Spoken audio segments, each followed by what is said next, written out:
Okay, Uh-huh. so we are ready to start the next episode of the Metabolic Motivation Show, and very excited to have Dr. David on. And I hope I'm not butchering your name, David. Oh no, that's perfect. Is that great?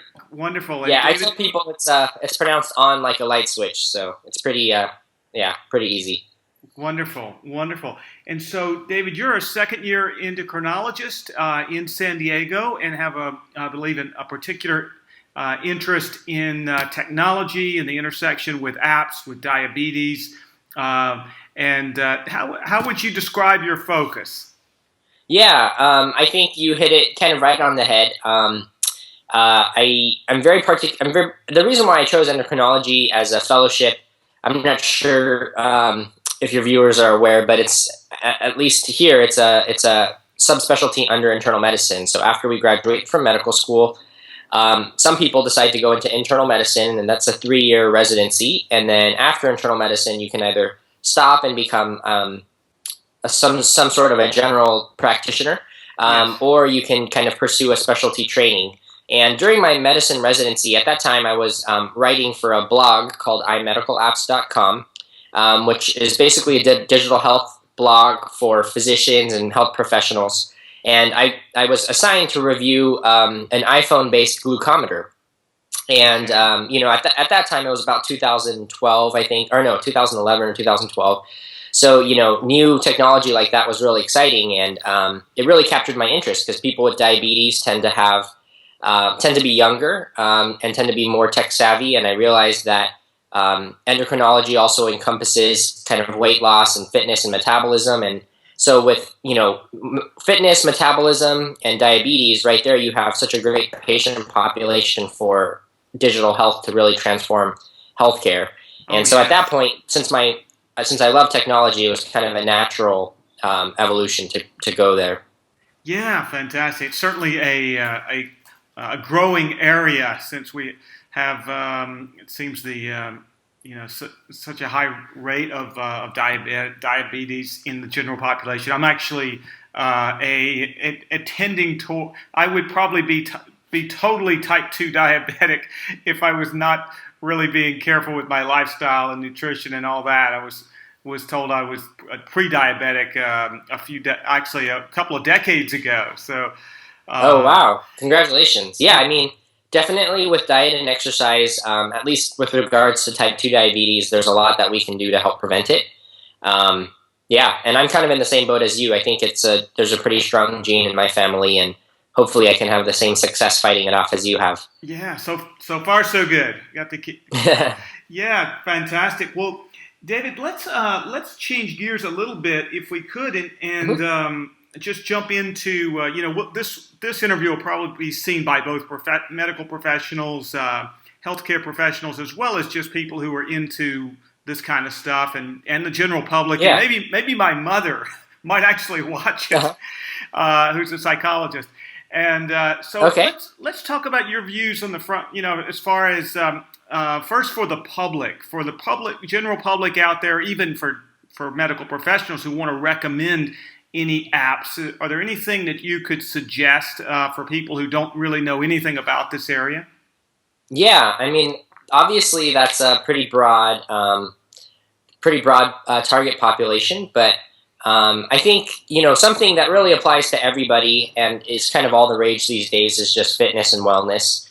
Um, and an app that your users probably have already heard about, and I believe I can't cite the specific statistic, but it's been I think it's the most popular, most widely downloaded health and fitness app. But I really think MyFitnessPal Yeah. is kind of the go-to app that I would recommend. It probably has the broadest benefit for people. It's essentially a food diary app for the iPhone and Android, and it's also available on the web. And it basically has a huge food library. I was really impressed. Initially, I was very skeptical about apps and their ability to actually help me count my calories because I'm Korean American and I eat some Korean foods and I cook, and But I was really impressed by the amount of diversity in their food database, Yes. and it has a lot of different motivational tools as well to help people kind of continue logging their food. And I think that's such a huge way for people to really focus on what they're eating. And I think, yeah, like I was saying, I think that's kind of the go-to app when I think of kind of the prototypical health app, because it's has widespread usage, and it does something so important as to helping people monitor their nutrition. Fantastic. That's MyFitnessPal. So, and that would, yeah, that's one I've heard about, but it's good to hear. It's good to see your experience with that, and good to see that you found it quite. It actually even included some of the. Sometimes they're very limited, as you probably have seen. So that's good to see. It has a wide dietary base there. So Yeah. Their food database is pretty impressive, and yeah, I mean, it works. It works really well, and the nice thing is when you first start it, when you first load the app, kind of as if you were meeting with a personal trainer or something, it kind of asks you some questions about your height, your weight, your gender, sure. and then you also input kind of what your lifestyle is like. So, say if you're like a nurse working, 60 hours a week, you're going to be quite active versus, you're sitting in a cubicle 40 hours a week. And so you kind of put your degree of activity and then how much weight you want to lose or whether you want to maintain. And then based on kind of that survey, it helps you come up with calorie goals. Right. Daily calorie goals. And the nice thing is it also has really good third-party support. So if you're into wearables or fitness trackers, it can kind of adjust your calorie goal based on how active you've been. So say, for example, you're normally pretty sedentary, but you ran, 5 miles that day. It will sync with your Fitbit or your Jawbone and then kind of up the amount of calories that you can eat for that day. So it's kind of it has a nice, it feels a little bit personalized, which I think goes a long way for kind of an app. Yeah, wow, that's great. I did not realize that the synchronization had come that far. So it'll actually sync with Fitbit or Jawbone and adjust the recommendations. So yeah. I mean, I think a lot of it is kind of the numbers are a little bit fudged. Sure. Obviously, they can't calculate your metabolic rate, but it's still helpful. It's like. Even counting calories, I mean, you're going to be off by even potentially 10 to 20%, but that's still just the act of being aware and kind of being part of that quantified self, I think goes a long way towards helping you manage your health. Yeah, no question. I oftentimes remember one of Peter Drucker's famous sayings that I think it was something like that which is measured gets improved, and right. So I think you're right. You're totally on the right track there. Even if it's obviously it's imperfect, but it gets people going in the right direction. And I've had success with an even simpler thing, and that is with some of my wellness coaching clients. I'll just ask them to listen. I know you're busy. Some of the folks that compliance is a big issue, of course. And time, and people are busy. And so I'll say, look, let's just kind of a Tim Ferriss thing, minimal effective dose. Right. And just send me a picture of everything before you eat it. Right. And so, and when they do that, they'll send it to my WhatsApp or whatever. And maybe I don't have time to see it, but they don't know that. Yeah, it makes them reflect a little bit. And so anyway, that's a little simple thing. But let's get back. Definitely. That reminds me, actually, there was a study. I don't even know if it's still going on or if it ended up getting published, so I know that's not very helpful. But there was kind of an app. There was a research study going on where the users were told to take photos of their food, and kind of like what you were saying, there was no manual calorie counting or anything like that, and I don't think they deceived the users, but I think the kind of implication was that the photos were being processed or analyzed by somebody, but they actually weren't, and I think they were able to demonstrate some sort of weight loss. So I think even sometimes passive quantification is huge. No question.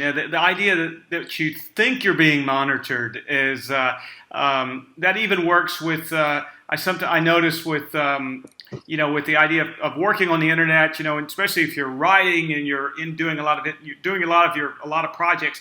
Yeah, it's easy to get off focus, and some of the so there's actually some apps that monitor using some of the apps that monitor usage of the internet, even it's a Yeah, definitely. similar kind of thing. So great. Well, hey, let's change gears to maybe for the professionals out there who are maybe they're dealing with diabetic patients or even prevention-minded professionals, and anything you would suggest, more for a medical professional, healthcare professional to use.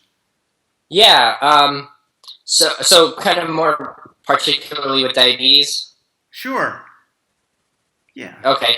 Um, yeah. So I think there's a lot of so the interesting thing about the diabetes space, and I'm learning more about it as I kind of hope to eventually launch or build an app for diabetics, is that there's not very good solutions, but there are so many people trying, and so it's kind of a weird intersection where so much money and so much investments have really been poured into the diabetes community, but for one reason or another, there hasn't been a lot of success. A lot of my patients don't come. I've had patients come up to me and say, "Hey, I downloaded MyFitnessPal or Fat Secret or Lose It, and other apps for weight loss." But whenever I talk to my patients about diabetes, they always say, I tried an app, maybe used it for like 5 days, never really continued it. So I think there's a whole lot of improvement that needs to be done in that arena. There are a couple exciting new products that I'm aware of that give me a lot of hope. There's a company called Omada Health, and that's spelled Omada. Okay. Omada. Omada Health is their website, and they're based in San Francisco, and they are creating a program called Prevent, and it's essentially for for people diagnosed with prediabetes. Right. And it's basically kind of an online coach. It's like a coach / social network / program. It's a 12 to 16 week course, and it's actually based on a really commonly cited study called the Diabetes Prevention Program. Yes. So that was kind of a study done by I think it was done by the NIH, but it was basically comparing, for people with prediabetes, if you did intense lifestyle coaching versus giving them medications, which works better. And they basically found that the intensive lifestyle coaching was more effective. And they kind of had this course, they developed a curriculum. It was a 12 to 16 week curriculum. And the Prevent online program by Omada Health basically took that curriculum and kind of created a course. And it's kind of exciting because I think they're targeting employers or insurance payers. And basically, there's a lot of aspects about it that are really exciting. So first of all, they group you with about 12 other people, like randomly. So you're kind of part of this cohort, and you're all kind of working together to achieve 5% weight loss. That's the goal. Yeah. And at each month, they kind of has a theme. So I think like the first month is, I'm just kind of making this up because I don't remember the themes, but I think the first month is like a tracking. And so that month, I think they give you, so each month they kind of send you a new gadget to kind of keep things exciting. So I think the first month is just like a pedometer. And then I think the second month is like a wireless scale. And kind of along the way, you're assigned to like a nutritionist, or there's like a coach, a wellness coach that kind of is coaching that cohort. And another really exciting thing is they actually only bill the employers and the payers for each user only if they achieve 5% weight loss. So they're kind of guaranteeing you pay for performance rather than paying for the service. That's kind of how confident they are in the program. Wow, that is confident. Yeah, and it's relatively new. I think they are starting to launch now, and there is kind of an individual option. I don't remember the exact cost, but you can kind of pay. I think maybe it's like about $150 or $200 a month if you want to participate outside of your insurance program. Right. But it's something that I think is really exciting, and I think there's a lot of potential there because it's not hokey. There seems to be a lot of evidence behind it. Otherwise, I think there's a lot of kind of movement in the wireless glucometer space. Right. Kind of the natural frustration that all my patients have is, how come my glucometer can't synchronize with my iPhone, or why do I have to manually enter in all this data? And I think that's what really cripples a lot of apps when it comes to diabetes. So there's a lot of new wireless glucometers that are kind of coming out. There's several on the market now, but insurance coverage is still lacking. But I think once, maybe in a year or two, I think those will be a lot more widespread and should really help people with diabetes. When it comes to apps, unfortunately, there's really not a whole lot that works super well. And I think the big barrier, like I said, is the requirement to manually enter your glucose data. But the two popular ones are probably a company called MySugar. MySugar. That's spelled MySugr. So it's like MySugar, but there's no A in sugar. Oh, I see. Okay. Yeah, and their approach is kind of a really heavily gamified approach. So you create this monster. It's like your diabetes monster, and you name it. And then the way that you tame your diabetes monster is by kind of logging different activities and different glucose readings. That is cool. That would be really, especially good for a younger population, probably. Yeah, exactly. Kind of like for type 1s especially. And then probably the best bare bones glucose logbook app is something made by Gluco. The company is, they're spelled GLOOKO. They're actually most well known for creating a cable and service that synchronizes the, sorry, hold on, let me mute my audio. But it synchronizes your glucometer with your iPhone. There's like a cable that they sell, but their app is actually one of the best bare bones glucose logbook apps. Wow, that's a great stuff, man. I can see you're definitely on top of this area, and so this is probably giving you some ideas for something that maybe something you could do in the future. Yeah, it is something I've been working on. I think so. I kind of spent the past 5 years during my training. I started writing for a blog called imedicalapps.com. And I've been writing about digital health and, kind of advances in wellness and technology. And, as I was going through my training, I was very committed to medical school and residency, didn't have a whole lot of time. And so I kind of told myself that I was writing for the purpose of coming up with ideas, keeping my finger on the pulse of what's going on. And during my diabetes fellowship, that's kind of when I came to the realization that there's so many options for diabetics, but yet so many of them are untapped.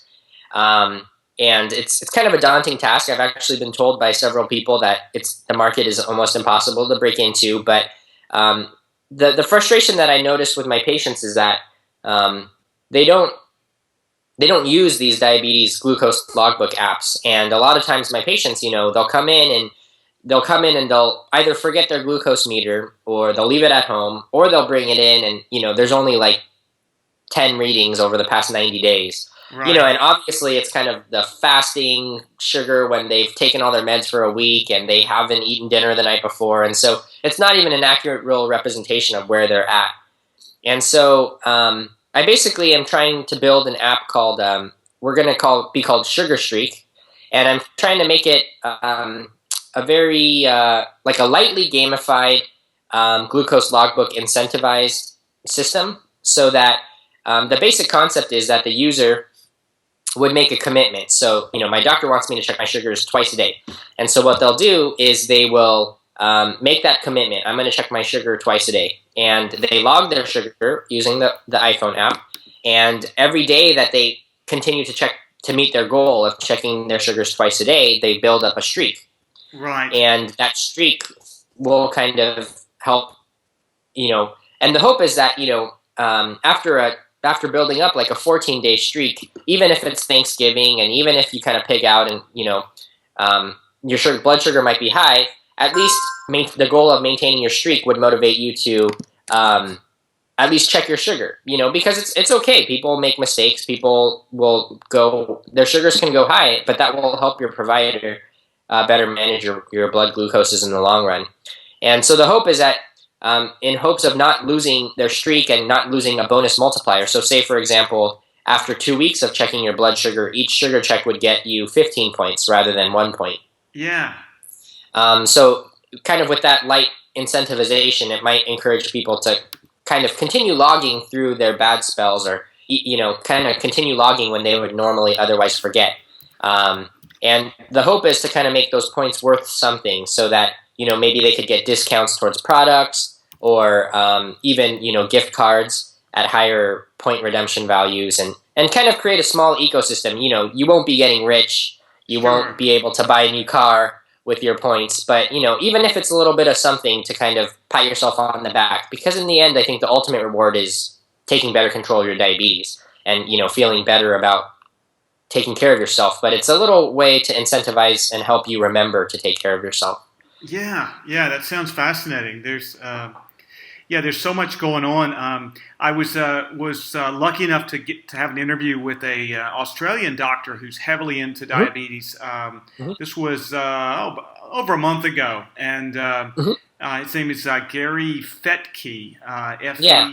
F. Are you familiar? Are you familiar? I saw his. I watched briefly some clips from that video from your interview with him. So Yeah. He's this is a guy who's actually his way into diabetes was from seeing the growth of diabetes on the one side, and then the other side he's actually a surgeon, so he was Mm-hmm. doing a lot of amputations, which Yeah. obviously is the far end of diabetes.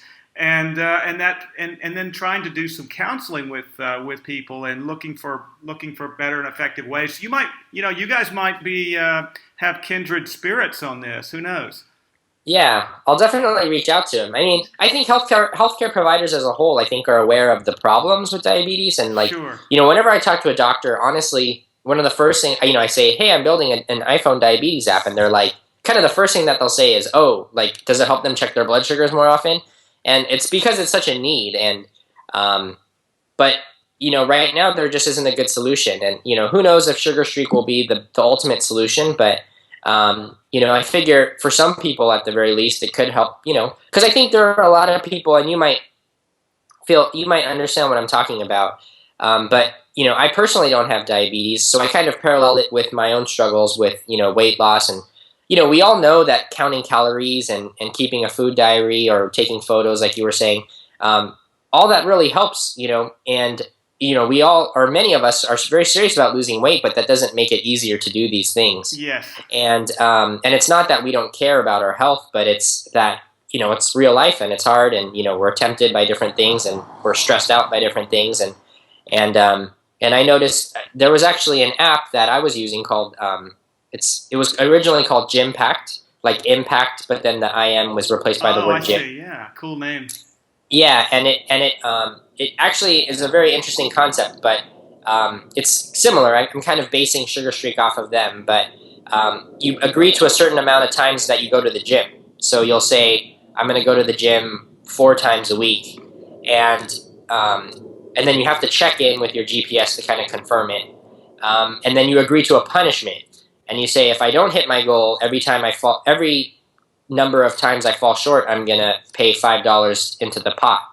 And so at the end of the week, the people that hit their goal basically split the punishments of the people that didn't hit their goal. Okay. And the way that the economics work is that, if you do hit your goal, you really only make like 25, 50 cents per gym session. Yeah. And then, but the nice thing is that, when it's Monday, the first day of the week, it helps you to be motivated to actually go to the gym, because you know that by the end of the week you have to go to the gym 4 times that week. And so I found that really effective, and I realized that I don't do it to get 25 cents per workout, Sure. But at the same time, at the end of the year you accrue $40, $50. But the biggest benefit is that it's made me be a lot more active and go to the gym. And the hope is that with something like Sugar Streak, that just something small can really go a long way towards being kind of that extra step that people need to really push themselves. Yeah, no question. This really connects with some work that I don't. What is the guy's name? Manish Sethi. Okay. I don't know if you're familiar with him. Mm. He has a new invention out. It's based on also behavior modification and negative, using some of the negative conditioning things, which has Yeah, sort of been like off limits for the last, generally speaking in psychology yeah. and that kind of. But you could find, I think his the thing that he's working on now is called Pavlok.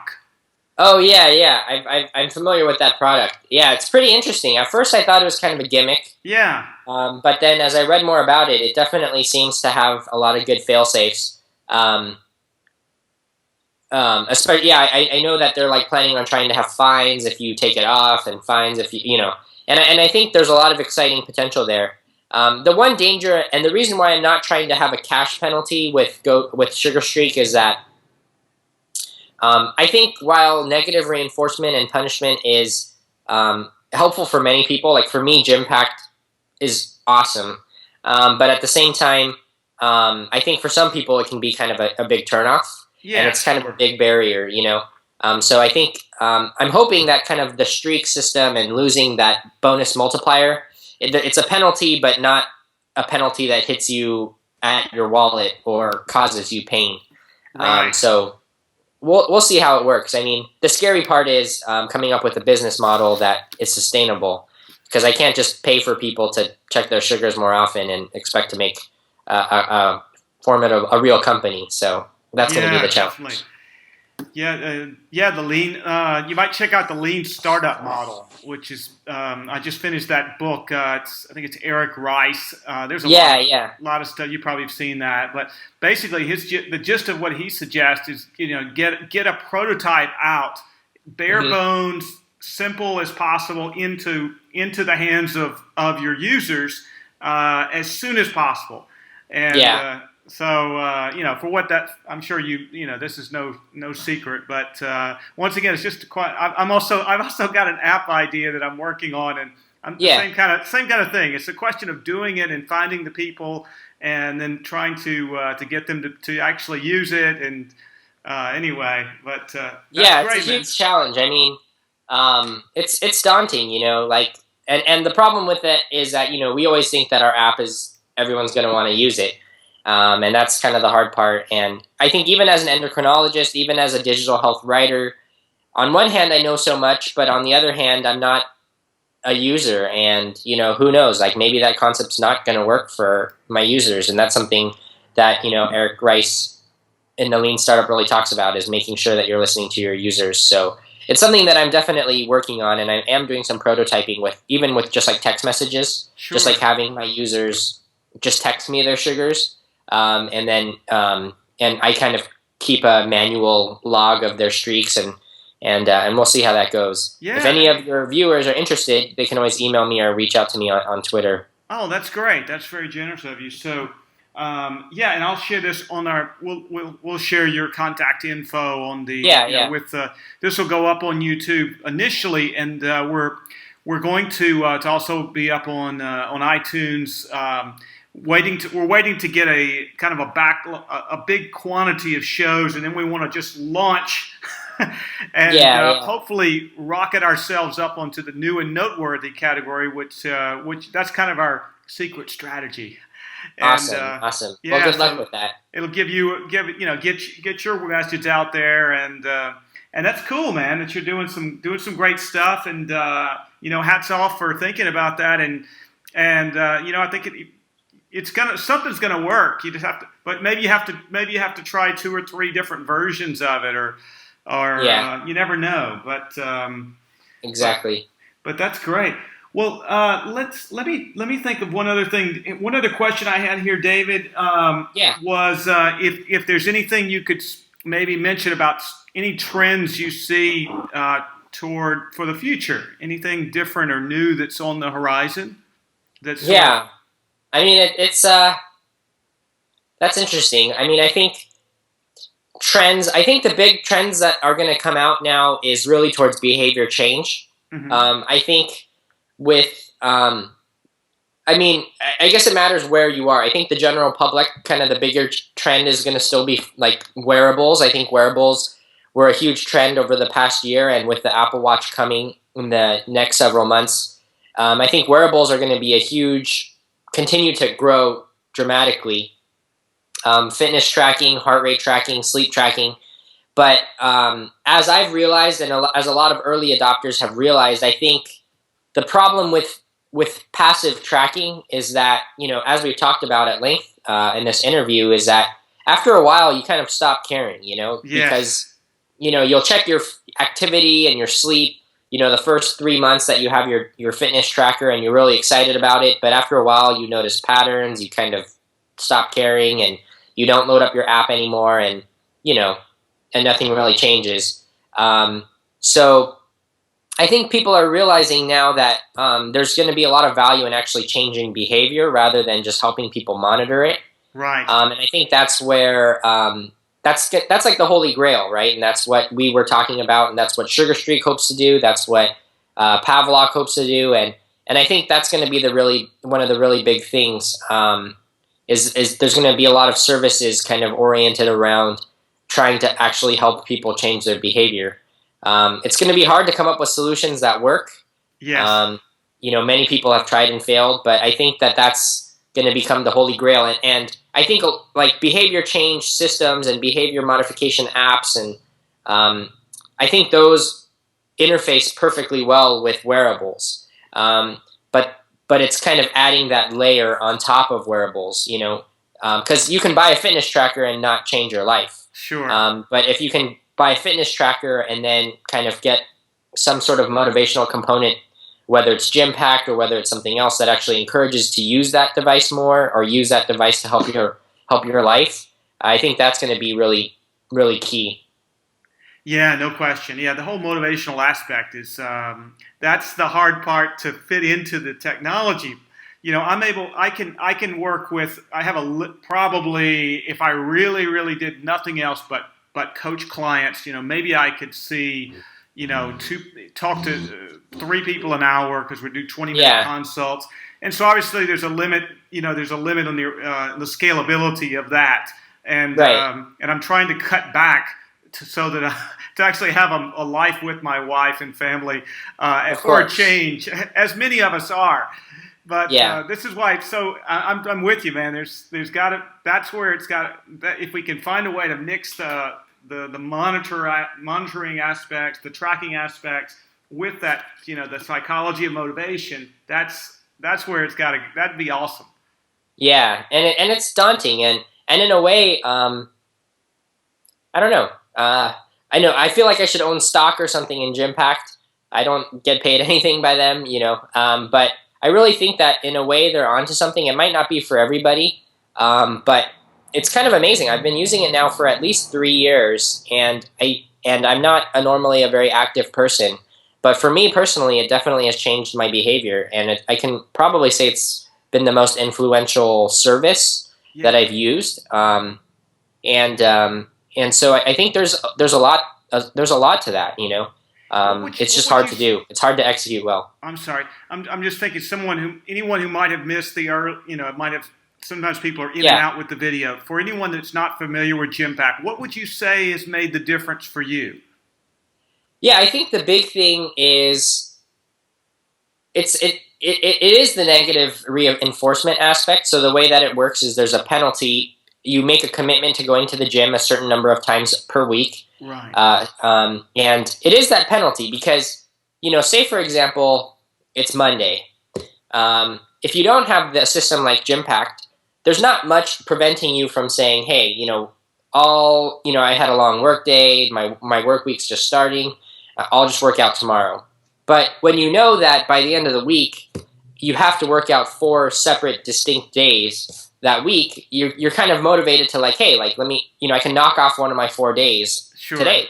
And then you'll go to the gym, and then, on Tuesday you're like, hey, if I do it again, then I'm halfway to my goal of 4 times a week. Oh, yeah. And just that concept of knowing that you're reaching a goal, and it's a real goal because there's a punishment if you don't hit it. Right. It really helps, and it's silly how much $5 can motivate you. Oh, yeah. And it's silly how satisfied you can be with drawing $40 at the end of the year. In reality, if you probably stopped drinking lattes for a week, you could probably rack up that much in Right. savings. But there's something nice to be said that, it's like at the end of the year, I've gone to the gym and I can withdraw $50 into my bank account because of that. And I think there's kind of, that small financial reward plus that fear of negative reinforcement and having a goal that you're committed to. I think that combination just really works well for me personally. I Yeah. know that for a lot of people, the penalty system is enough to kind of deter them, and it might seem a little gimmicky or gamey. And that's fine. And I think different people are motivated by different things, Oh which is yeah. what No makes question. this whole concept so hard. No question. Hey, is it does it allow you to compare yourself to others? Is there a Yeah, social? so I guess I should say no. At this point, there are no leaderboards or nothing like that. Um, the other things I should mention is that so initially they were called Gym Packed because it was focused on going to the gym. So they're actually now just called Packed, and they've expanded to two other categories, which are both helpful. One of them is food nutrition tracking. So, like we talked about at the very beginning, they actually partner with MyFitnessPal. So you can also set up a commitment where I'm going to log my food calories for the day, 4 days out of the week, and Right. it will automatically sync with MyFitnessPal. So if you're logging your food, a certain amount of times per week, then you can hit your goal, and it's the same punishment concept. And then the third pack that they offer right now is something called a Veggie Pact. Yes. And basically, you have to make a commitment to eating a certain amount of fruits and veggies per week. So you have to take a photo every time you eat a fruit or veggie. Oh. I think the fruit and veggie pack, personally, for me, is a little bit. It's not. I think it could use a little bit of tweaking. Yeah. Because some people really push the limits. They'll get like a Jamba Juice and count that as their fruit, Yeah. or Yeah. and it is a fruit, and but. So the way that it works is the community voting system. So you kind of give it a thumbs up or thumbs down, whether it's a Right. fruit/veggie. And there's just a big difference between eating a salad versus getting Jamba Juice. Yeah, So no question, no question. The fiber, the micro, the whole. Well, in fact, I have a friend who actually used to do a lot of Jamba Juice, and he started putting on a lot of weight, and we mhm. started joking we started calling it Jumbo Juice. Yeah. Because he was confusing, as you know, certainly, taking in a whole bunch of fructose with a Yeah. bunch of fruit, you're going to shoot your glucose level up, and then the insulin pulls it into the fat cells, and Yeah. he added he kept his diet the same. He was adding Jumbo Juice after going to the gym, and we actually finally figured out he was adding more. He had a net gain or Yeah, surplus calories. calorically. Yeah. Yeah, it's I think it's fine as as a meal replacement or at some in smaller sizes. I think the problem though is that I think a lot of people see it as like just a replacement to like a drink. They'll get their Jamba Juice in one hand and then they'll eat dinner, Yeah. which is definitely not what it is intended for. Yeah, no So question, no question. Well, David, the time is flying by. I know you're a busy guy there, and we've got. I wish we could continue. I've got another call in 5 minutes. oh yeah, no problem. But we actually we did all of our questions. This has been awesome, and Yeah. I'd love to stay in touch with you and see how your app development comes along, and it'd be awesome. Yeah, definitely. Yeah, I really appreciate it, and good luck to the podcast, and good luck to your personal life, and whether you build out that app. Good luck there. Yeah, and the website for my app will eventually be gosugarstreak.com. People can check it out there, and then my personal website is On Call. It's kind of a play on words.